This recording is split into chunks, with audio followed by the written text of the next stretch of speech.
manchette, aujourd'hui, on parle culture et loisirs à Lanoraie. Bonjour et bienvenue à votre bulletin d'information du 12 février sur les ondes de CTRB, votre télévision locale et régionale. Alain Bellumeur au pupitre. CTRB vous a présenté durant la semaine dernière des extraits de plusieurs conseils municipaux du coin. On poursuit cette tournée, on retourne à Lanoraie. Le conseil municipal, les élus se sont réunis. C'était le 6 février dernier. Parmi les nombreux points discutés, 3 touchaient le domaine des loisirs et de la culture. Donc, on vous invite à prendre connaissance des informations touchant ce secteur. On passe au point 10, loisirs et culture. Alors, proposer, appuyer et résolu d'autoriser un budget de 60 000 $ pour l'organisation des activités culturelles suivantes. Donc, spectacles estivaux, donc les promenades du dimanche, projection de films en plein air et en salle, activités thématiques saisonnières, ici on parle de Noël, Pâques et l'Halloween, entre autres, activités réalisées en partenariat avec l'école. D'ailleurs, non, je ne dirais pas, je vais vendre de punch. Parce qu'on a de quoi de prévu pour les jeunes, pour la persévérance scolaire, on ne dira pas quoi. Autres activités sous la forme d'exposition, d'animation culturelle, représentation de théâtre. Bon, ça peut prendre une autre forme, mais en gros, là, c'est pas mal ça. Que ce budget soit majoré d'une somme équivalente au montant de toute subvention pouvant être annoncée par le ministère de la Culture et des Communications. À ce titre, on s'attend à avoir une subvention du ministère. Et si on dit on ne coupera pas le 60 000, on va majorer plutôt avec la somme qu'on aura du ministère pour finalement faire davantage que ce qu'on fait déjà. Est-ce que j'ai un proposeur? Je propose. Proposé par M. Martin Lavallée. Est-ce que j'ai un appuyeur? Appuyé par Mme Marie-Ève Mondor à ma droite, c'est que c'est en faveur. D'accord. À ma gauche. D'accord. C'est unanime. Toujours en 10, 10.2, sonorisation pavillon Jean Bourdon. Proposé, appuyé et résolu d'autoriser un montant de 22 500 $ pour le remplacement des systèmes de sonorisation et de projection au pavillon Jean Bourdon. Que ce montant soit pris à même le fonds général. Bon. On peut discuter longtemps du prix parce que ça peut être surprenant comme prix. On parle que ça devrait coûter environ 20 000 plus taxes. Ça comprend quoi? Ça comprend un caisson. Parce que là, vous savez, quand vous allez à la salle Jean Bourdon, les gens peuvent manipuler le système de son. Puis bon, moi, j'y connais rien. Alors, quand j'y touche, j'empire les choses. Alors, ce qu'on veut, c'est avoir un système de son qui va être cadenassé dans une armoire. Et la façon d'y avoir accès, ça va être par Bluetooth. Et ça va être par un iPad pour ajuster le son. Quand je dis ajuster, je parle en volume. Il n'y a personne qui va pouvoir jouer avec la console, il n'y a personne qui va manipuler de fil, tout va être sous scellé. Comme ça, on s'assure d'avoir un système de son qui va être bien à l'abri, que tout le monde y touche. Et à ce prix-là, surtout, on veut éviter ça. Il y en a qui s'y connaissent, d'autres moins. Et ça ne comprend pas juste le système de son, ça comprend aussi un écran et un projecteur. On sait qu'il y a des films qui se déroulent régulièrement à Saint-Jean-Bourdon. Alors, question d'améliorer la qualité du son et de l'image. Donc, on va s'équiper de quelque chose qui permet justement d'avoir des films avec une qualité supérieure. Alors voilà, c'est un coût de 20 000 plus taxes. Et comme je vous dis, l'idée, c'est vraiment de mettre en sécurité. On va avoir quelque chose de qualité, mais on veut que ça demeure sous clé. Voilà. Est-ce que j'ai un proposeur? Je propose. Proposé par Mme Marie-Ève Mondor. Est-ce que j'ai un appuyeur? J'appuie. Appuyé par M. Martin Lavallée à ma droite, ceux qui sont en faveur. D'accord. À ma gauche. D'accord. C'est unanime. 10.3, piscine et pataugeoire peinture. Proposé, appuyé, résolu d'autoriser le directeur général et greffier trésorier à procéder à un appel d'offres par invitation en vue de conclure un contrat pour des travaux de peinture des bassins de la piscine et de la pataugeoire. Est-ce qu'on sait c'est quand la dernière fois? Ça doit faire environ 5 ans. 5 ans. C'est ça qu'on voyait, là, on se demandait pourquoi. Il y a beaucoup de produits qui sont utilisés, beaucoup de produits chimiques pour la qualité de l'eau. Évidemment, ça a une incidence sur la peinture. Est-ce que j'ai un proposeur? Je propose. Proposé par Mme Lynne Clermont. Est-ce que j'ai un appuyeur? J'appuie. Appuyé par Mme Marie-Ève Mondor. À ma droite, ceux qui sont en faveur. D'accord. À ma gauche. D'accord. C'est unanime. Toujours piscine, donc équipement. Proposé, appuyé, résolu d'autoriser un budget de 5 500 $ taxe nette pour le remplacement de certains équipements de sauvetage et d'équipements rendus disponibles pour le prêt. Ça dit tout. Je ne donne pas plus d'explications que ça. Est-ce que j'ai un proposeur? Je propose. Proposé par M. Martin Lavallée. Est-ce que j'ai un appuyeur? Appuyé par M. François Boisjoli à ma droite, ceux qui sont en faveur. À D'accord. ma gauche, D'accord. c'est unanime. Piscine, ouverture et fermeture. Proposé, appuyé, résolu de retenir l'offre de service de la firme Aquatechno Spécialité Aquatique Inc. au montant de 7 740 $ taxes en su pour l'ouverture et la fermeture de la piscine, incluant la pataugeoire pour la saison estivale 2024. C'est la même entreprise que l'année dernière. Monsieur Maheu, c'est la même entreprise que l'année dernière, donc très satisfait du service. Alors voilà, on reconduit pour une somme pratiquement équivalente. Est-ce que j'ai un proposeur? Je propose. Proposé par Mme Lynne Clermont. Est-ce que j'ai un appuyeur? J'appuie. Appuyé par Mme Marie-Ève Mondor à ma droite, ceux qui sont en faveur. D'accord. À ma gauche, D'accord. c'est unanime. On vous a mentionné en début de bulletin que CTRB a couvert plusieurs conseils municipaux. Ça se répète mois après mois. Notre programmation est variée et on les diffuse, bien sûr, sur nos ondes. On vous fait la liste. Les gens nous demandent parfois à quelle heure, quand passe la séance du conseil de Lanoret, de Saint-Ignace, etc. On y va donc, le conseil municipal de février de la ville de Berthierville. Ça passe à tous les jours à 17h et à 21h sur nos ondes. Le conseil municipal de Lanoret, dont on vient de voir un extrait, la séance de février passe à 16h30 et à 20h. Le conseil municipal de Saint-Ignace de Loyola est diffusé à 15h et à 19h. Sainte-Geneviève de Berthier, la séance est sur nos ondes à 16h et à 20h30. Finalement, à Saint-Cuthbert, le conseil municipal est diffusé en après-midi à 14h et en soirée à 22h.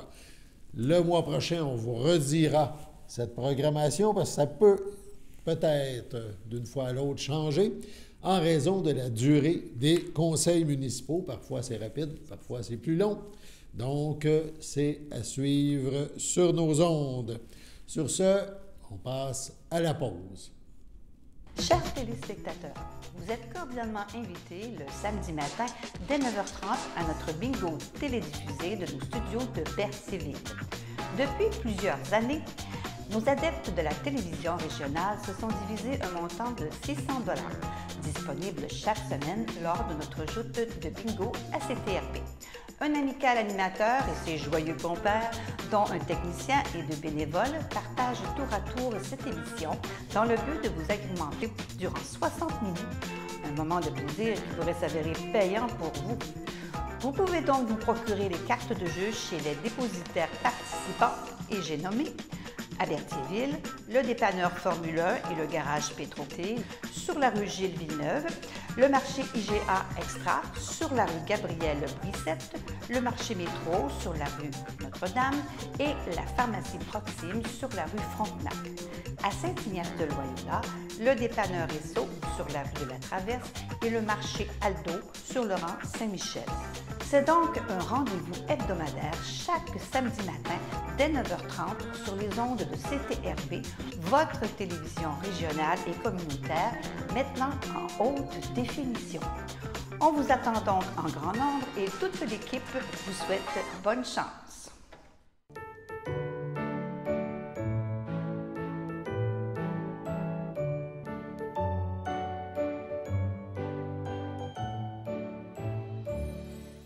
En ce 12 février, les filles d'Isabelle de Berthier désirent souhaiter bonne fête à Janine Leblanc.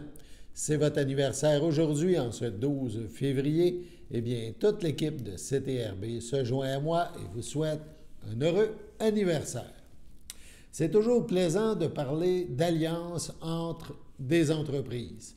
Cette fois-ci, on vous parle d'une alliance gourmande, l'Anaudoise. En effet, il y a eu une importante rencontre à ce sujet mercredi dernier. Ça s'est déroulé à Saint-Ambroise et CTRB était sur place. Donc, CTRB a assisté au lancement et à la mise en marché de charcuteries fines fabriquées grâce à une collaboration inédite entre 3 artisans situés dans 3 MRC distincts de la Naudière. On parle des fermes Beauvais de Saint-Cuthbert, c'est dans la MRC de Dautré, c'est chez nous. Au Jardin des Noix de Saint-Ambroise de Kildare. Cette entreprise se retrouve dans la MRC de Joliette, et Gulo Gulo de l'Assomption dans la MRC du même nom. Ces 3 entreprises unissent leurs forces. Ces partenaires contribuent par leur savoir-faire respectif à développer une gamme de produits de charcuterie de porc de race rustique Berkshire, nourris de tourteaux de noix et de noisettes, élevés de manière naturelle, transformés de façon artisanale sans ajout de nitrite et finalement mis en marché par les partenaires eux-mêmes. En associant leurs compétences, Ferme Beauvais, au Jardin des Noix et Gulo Gulo souhaitent mettre en marché des charcuteries de porc Berkshire nourries de résidus de pressage de noix et de noisettes, ce qui leur confère ainsi un goût incomparable, dit-on. Les méthodes utilisées du début à la fin du cycle complet de production et de consommation ont été pensées dans un esprit d'économie circulaire en favorisant la consommation responsable, locale et durable. Regardons notre reportage. Une alliance gourmande en Lanaudière. Ferme Beauvais, au Jardin des Noix et Goulou Goulou unissent leurs forces pour mettre en marché des charcuteries de porc Berkshire issues d'une vision écologique, d'économie circulaire et de tourisme gourmand de proximité. Des porcs de la plus grande qualité, nourris aux noix et noisettes, élevés avec les plus grands soins et transformés avec un savoir-faire artisanal et authentique. Écoutons la genèse de ce projet. C'est vraiment une vision nouvelle de ce qu'on propose au niveau de la mise en marché d'un produit agricole responsable du début à la fin. Notre collaboration a été possible grâce à une vision en commun. Une vision de rigueur, une vision d'authenticité et une vision d'excellence. Ça nous a fait réaliser que nous étions en mesure d'additionner nos efforts pour créer un projet encore plus grand que chacune de nos compétences. C'est là qu'un rêve est né. Au fil de nos diverses rencontres, on a développé une complicité et puis ça nous a permis vraiment de bâtir une relation solide et ça nous a amené à vouloir réaliser le rêve de produire des charcuteries qui rivalisent avec les meilleurs de ce monde, tout simplement, ni plus ni moins. L'objectif est quand même très haut, mais on a tout en main pour pouvoir le faire. On a vraiment un terroir exceptionnel au Québec. Alors, il s'agit de mettre les efforts en commun pour atteindre cet objectif-là. On a planté des arbres il y a 16 ans. On a attendu, on récolte les noix. On travaille fort, autrement dit. On arrive à la fin, on les casse. Puis quand on les casse, surprise, ça fait beaucoup de poudre. Puis cette poudre-là, on ne pouvait pas la perdre. Ça représente peut-être 1/3 de ce qui est mangeable qui tombe sous forme de poudre quand on casse la noix. Donc, on avait énormément de pertes. Puis on s'est dit, bien, cette poudre-là, on peut essayer de faire de l'huile avec. Donc, recherche, on trouve un presse-huile. On arrive à faire de l'huile qu'on vend maintenant ici. Puis quand on fait l'huile sort, mais il reste ce qu'on appelle le tourteau. Bon, le tourteau, c'est le résidu de protéiné, très protéiné, mais sans lipides, parce qu'on a extrait les lipides, mais il y a beaucoup de protéines, il y a beaucoup de saveurs. Puis ce tourteau-là, on a fait des choses, on a fait des tests, par exemple de l'alcool, aromatisé, etc. Bon.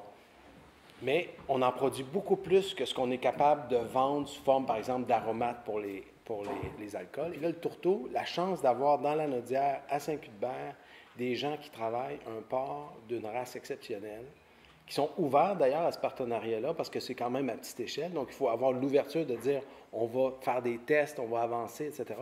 Donc, on a fourni le tourteau, et voici, c'était le début de l'histoire. Essayons de nourrir des porcs pour faire un peu comme le porc espagnol, ce qu'on appelle le pata negra ou le jambon de Serrano, qui s'appelle par exemple jamón de bellota. C'est un jambon nourri, un cochon nourri au gland de chêne. Mais le gland de chêne, c'est pas très bon en bouche. C'est comestible, mais le principe est vraiment, c'est le gras de la noix qui se transmet. Mais actuellement, en travaillant avec le tourteau de noix et de noisettes, les saveurs qui sortent de ça sont vraiment exceptionnelles. Donc on a espoir vraiment d'aller chercher ces effluves-là, de les reconnaître dans la viande. Donc, nous, à la ferme Beauvais, on se spécialise dans l'élevage à l'ancienne. Et le porc, c'est le porc Berkshire qui a retenu vraiment toute notre attention. Donc, vraiment, on se retrouve avec un porc d'une qualité exceptionnelle. Et puis, on fait l'élevage à l'ancienne. Ce porc-là est naturellement résistant. Ça nous permet de l'élever en plein air, sans hormones, sans antibiotiques, sans vaccins et sans médicaments. Dans le fond, la viande que ça produit est vraiment exceptionnelle aussi, très persillée, très juteuse, très savoureuse. Fait que c'est avec beaucoup d'excitation et un petit peu de crainte qu'on a introduit le tourteau. Donc, on a fait faire une analyse laboratoire assez poussée pour savoir les composantes, puis essayer d'évaluer la digestibilité au niveau des porcs. Et puis, en consultant un nutritionniste à quelques reprises aussi, on a intégré ça dans notre ration de moulée, qui était déjà faite sur mesure avec uniquement des céréales et un peu de minéraux. Donc, le but, c'était vraiment de leur offrir le mieux qu'on était capable. Et puis, avec le tourteau, là, ça n'a pas été long que les porcs ont eu vraiment un intérêt marqué. Maintenant, quand on nourrit les porcs, on leur lance des céréales, le mélange déjà préparé, puis ils en mangent un peu, mais ils attendent. Ils disent « Envoie-moi le bon stock, là. » Et puis, quand on lance le tourteau, là, ils se garochent dessus. Et puis, c'est un animal qui est très, très bien adapté pour ça. Comme vous pouvez le constater, le tourteau, c'est très, très dur. Ça sent très bon. Moi, j'en ai essayé d'en manger un peu, mais c'est trop dur. Là, on risque de se blesser les dents. Mais les porcs ont une dentition extrêmement résistante. Donc, eux, ils mangent ça comme des petits chewing-gums. C'est bien beau avoir le meilleur porc au monde, mais si on ne réussit pas à le transformer à sa juste valeur, le résultat reste pas égal à nos attentes. Et on connaissait Yannick Barrette, ici présent, et à notre avis, il fait les meilleures saucissons de la région. Alors, on a approché Yannick pour demander s'il voulait collaborer à ce projet-là. Puis, je vais le laisser vous parler un petit peu du procédé de transformation. Bien, c'est ça. Moi, en fait, de par mon enseignement, mon mentor, c'est un Lyonnais. J'ai travaillé qu'avec des Européens, une Bretonne, un Belge, deux Toulousains. Mon parcours vraiment est ce que la charcuterie doit être, artisanale. On ne travaille aucunement avec des bases industrielles. C'est de travailler avec des produits d'artisans lanaudois et québécois, des produits, que ce soit les fromages, les bières. Je travaille déjà avec un beau porc. On travaille avec, moi, personnellement, mes produits, je travaille avec le porc de chez Cochon Sans Façon, qui est un très beau porc, mais qui est un porc qui est élevé à l'intérieur. Puis là aujourd'hui, là, c'est de travailler avec un Berkshire, avec un taux de gras quand même plus important, puis transmetteur de saveur, très fondant, avec une alimentation propre à ce cochon-là, de retrouver l'odeur que vous avez sentie sur le tourteau à la première bouchée de façon très naturelle, là, sans rajout, rien. Pour moi, c'est franchement intéressant. Puis quand ils m'ont approché, c'était sûr, certain que je voulais participer à ça. Fait que si on est capable, puis je pense qu'on est capable de le faire, c'est de prendre cette viande de qualité-là et de reproduire un peu ce qui se fait en Espagne avec la pata negra. On est absolument capable de faire ça. Je travaille uniquement avec des produits, poudre de jus de céleri, aucun nitrite, sel de mer, sucre de canne. On laisse vraiment la vedette. La vedette, c'est la viande dans ce cas-ci. On va probablement y aller très, très simplement, sans rajout inutile. On veut laisser parler la viande par elle-même. Je pense qu'avec un porc, de manière très consciencieuse, comment il s'occupe de l'élevage de ces cochons, avec le tourteau-noix puis mon savoir-faire, je pense qu'on va vous proposer des trucs franchement à la hauteur de ce qu'on trouve en Europe, là.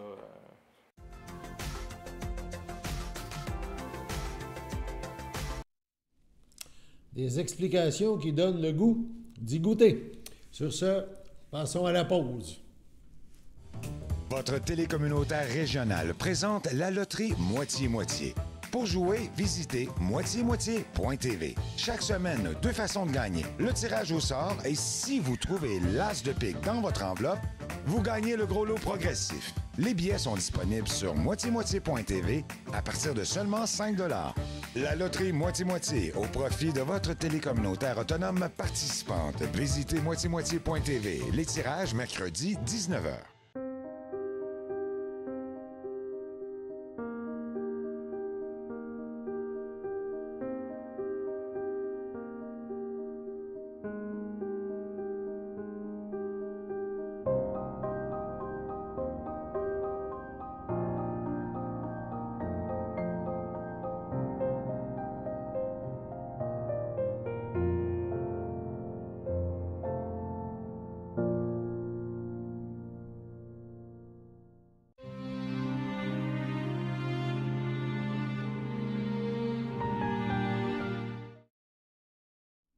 À Saint-Jean-de-Mata, le 28 janvier dernier, à 83 ans, est décédé M. Gérald Destrempe, époux de feu Marcel Marchand, demeurant à Berthierville. Il laisse dans le deuil ses enfants Sylvain Destrempe, Sylvie Mackenzie, Diane Destrempe, Denis Champagne. Ses petits-enfants Mathilde Destrempe, Gabriel Champagne, Guillaume Janel Lavallée, Marjorie Champagne, Frédéric Laferrière, ses arrière-petits-enfants Laurent et Bébé Avenir, son jumeau Gilles Destrempe, Sheila Lacourcière, ses belles-sœurs et ses beaux-frères Claire Marchand, Régent Latour, Carmen Marchand, Denis Bissonnette, Louisette Clément, feu Daniel Marchand, ainsi que plusieurs neveux, nièces, autres parents et amis. Veuillez compenser l'envoi de fleurs par des dons faits à la Fondation québécoise du cancer. La famille vous accueillera vendredi 16 février dès 14h au complexe F. Thériault, 741 Notre-Dame à Berthierville. Une cérémonie aura lieu le même jour à 17h à la chapelle du complexe. Au CHC, le château de Berthier, le 7 janvier, à l'aube de ses 101 ans, est décédée Mme Florida Godin, épouse de feu Paul-Auguste Chevalier, fille de feu Alexandre Godin et de feu Bernadette Laforêt, demeurant à Saint-Ignace de Loyola. Elle laisse dans le deuil sa fille, André Chevalier, Gaston Bergeron, ses petits-enfants, Christine Bergeron, Franck Aude, Jean-François Bergeron, Lanne Fou, Marc-André Bergeron, Raquel Colares, son filleul Marc Guévremont, France Brissette, ainsi que plusieurs neveux, nièces, autres parents et amis. La famille vous accueillera samedi 17 février dès midi au complexe funéraire Thériault à Berthierville.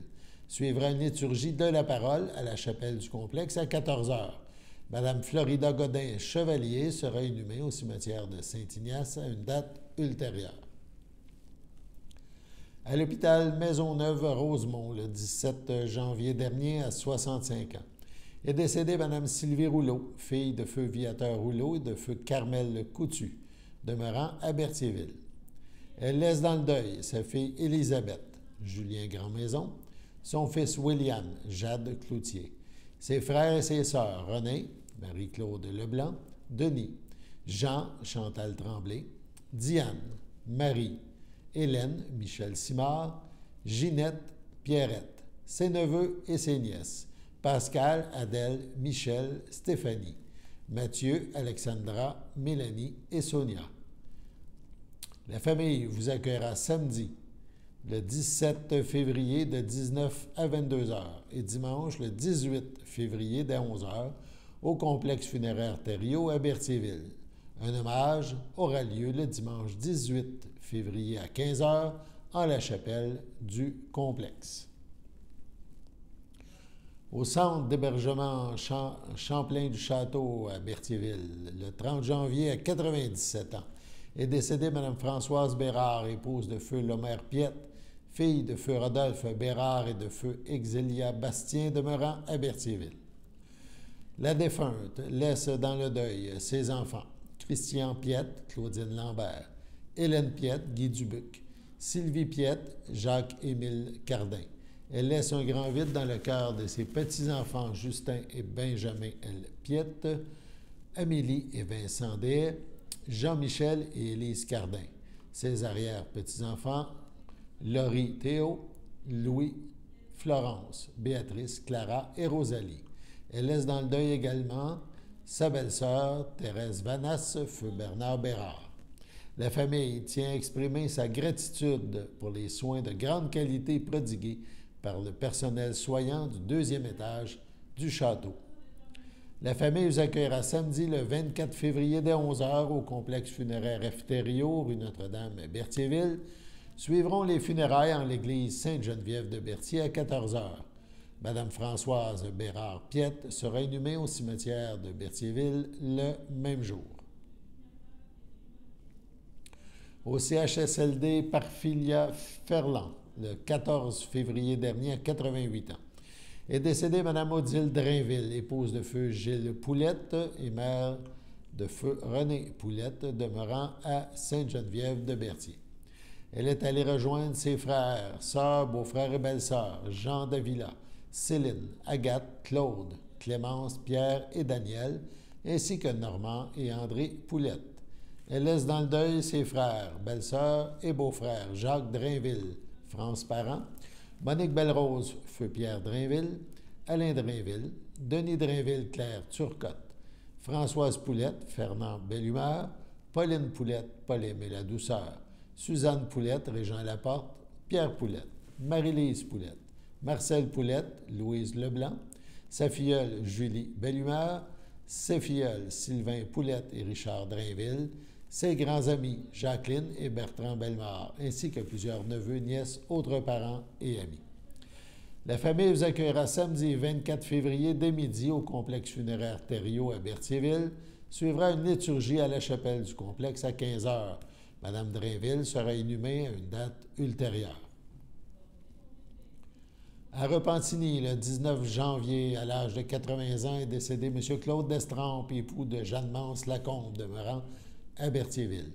Il était le fils de feu Armand Destrampes et de feu Thérèse Clément. Il laisse dans le deuil, outre son épouse, ses filles Nadia Destrampes, Claude Houle, Annie Destrampes, Patrick Jaudoin, Julie Destrampes, Zolt Baconi,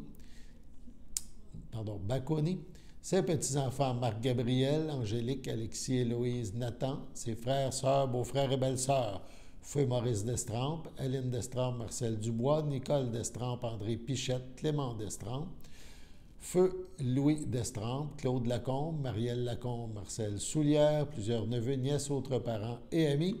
La famille vous accueillera samedi le 2 mars, 9h30 au complexe funéraire Thériault à Berthierville. Les funérailles auront lieu le même jour, à 14 h, en l'église de Berthierville. Sur ce, passons à la météo.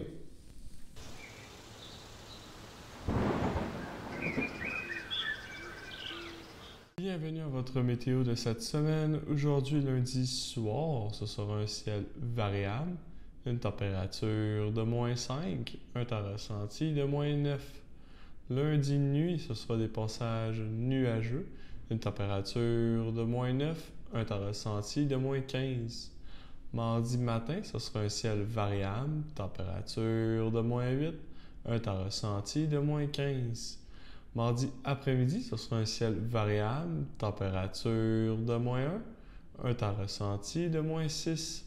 Mardi soir, ce sera un ciel variable, température de -6, un temps ressenti de -11. Et voilà, c'était tout pour votre météo. Nous vous avons présenté le bulletin d'information sur les ondes de CTRB, votre télévision locale et régionale, en ce 12 février. Merci d'avoir été là. À demain.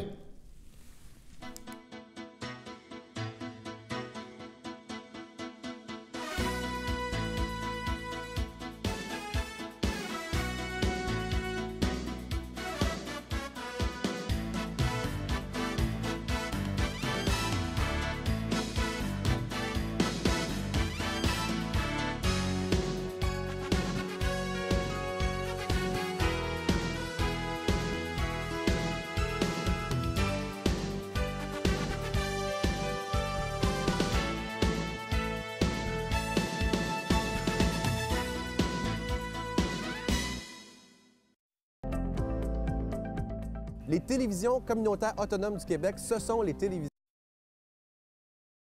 les plus importantes parce qu'elles sont proches de la communauté.